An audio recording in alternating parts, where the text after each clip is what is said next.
Every day I drive my car to my little job. Hey you guys, or maybe Nyalwa, I don't know. So today I'm at work at one of our mini offices, and I am with a friend of mine who happens to work in that particular office that I'm at today. So we decide during our lunch hour to go take pictures because we look so pretty. The sun was shining, so it was just a beautiful day. So we're outside of the building taking pictures, and these two men approach us and they're like, "Oh, you guys are so pretty." We're like, "Thank you." And then one of them, so I was at that point, I was taking pictures of my friend slash colleague, and she's standing like against the wall, or at least like just like almost against the wall. And one of the guys just walks up to her and pulls his phone out and tries to take a picture with her. So I say, "No, you can't do that." He aggressively asks, "Why can't I do that? I just want to take a picture with her. She looks so pretty." And in that moment I realized, not even I realized, I remembered the type of creatures that men can be. So I responded with, "She's actually my brother's wife. This is very uncomfortable for me to witness. So could you please like just not put her in a weird position because she's a married woman." So he grabs her hand and says, "There's no ring on there." I'm like, "Yeah, they don't wear rings, but and then he basically gives like a half-assed apology and walks away. And then his friend is like, "When you enter those gates to this building, ushiya mshado ngaphandle. Akuna abantu labashadile la emsebenzini."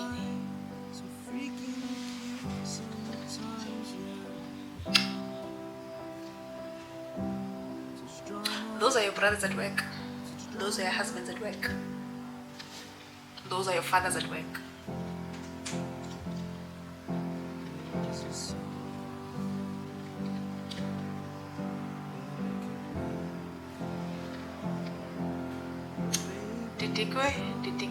Titikwe. Yo.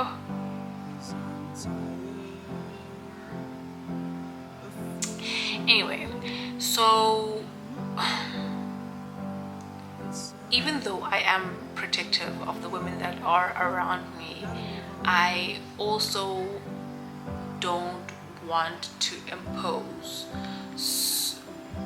But I intervened because my friend was visibly uncomfortable, and like many women know or have experienced, it's not always the easiest thing to tell a man to leave you alone, especially when you don't know how he's going to react, or based off of your like brief interactions with him, you can tell Uti the situation has the potential to escalate into something that could be dangerous or really uncomfortable. So yeah, that's why I intervened. My friend was visibly uncomfortable. The thing that gets me is it was so obvious how uncomfortable she was, yet he still continued to try and grab her by the waist and grab her hand and try to take photos of her and with her, when she kept saying no. Yes, she wasn't screaming no, but she did say no. And I explained to him that this is not something that she's comfortable with, yet he still continued to try to do those things without her consent. After she expressed Uti she doesn't want to. I mean, guys, it upsets me, hey? It upsets me. Men literally don't know how to take no for an answer. And don't come here and talk about not all men, please. Because you know exactly what I'm saying. You know exactly what I'm saying.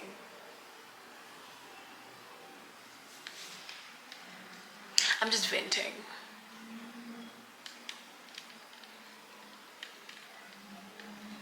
Hashem, it's upsetting. Like, you know, it also makes me think of like things like me driving home after work and seeing like basically just men jogging on the side of the road. And I know that there are many different reasons why you won't find other people doing the same thing during that time of the day.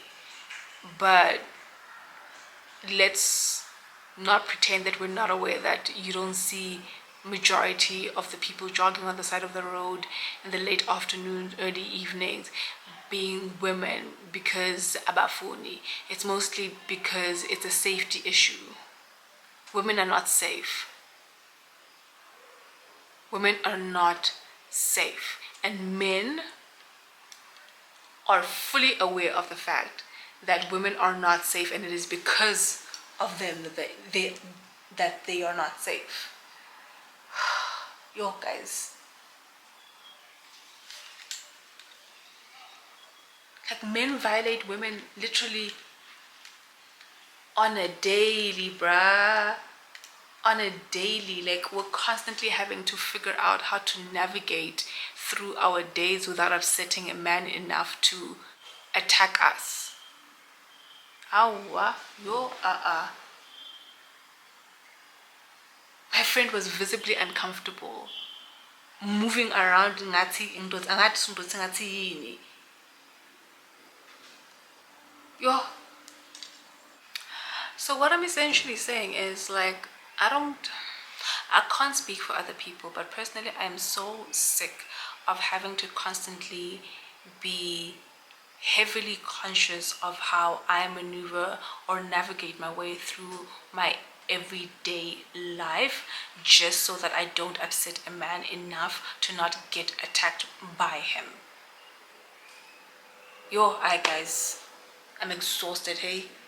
Yo, I'm exhausted. Siyasebenza, we're dealing with family issues, we're dealing with financial issues, we're dealing with romantic issues, and then now we still have to deal with men who can't take no for an answer.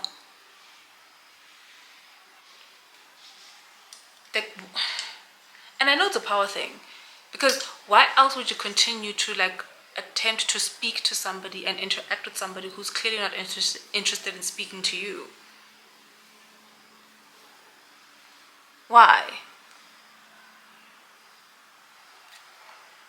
You're not that great.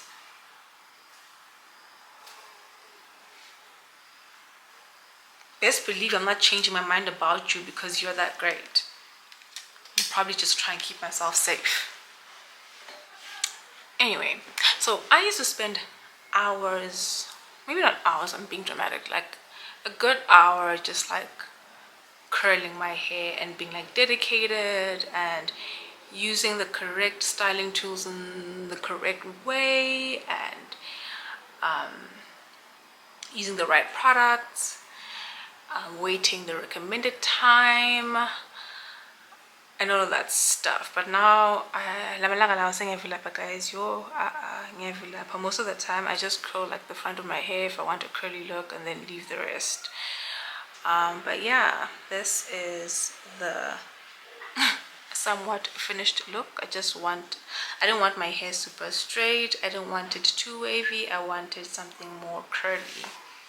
Yeah, I think it's cute. I'm cute, you're cute, we're all cute, except you know who.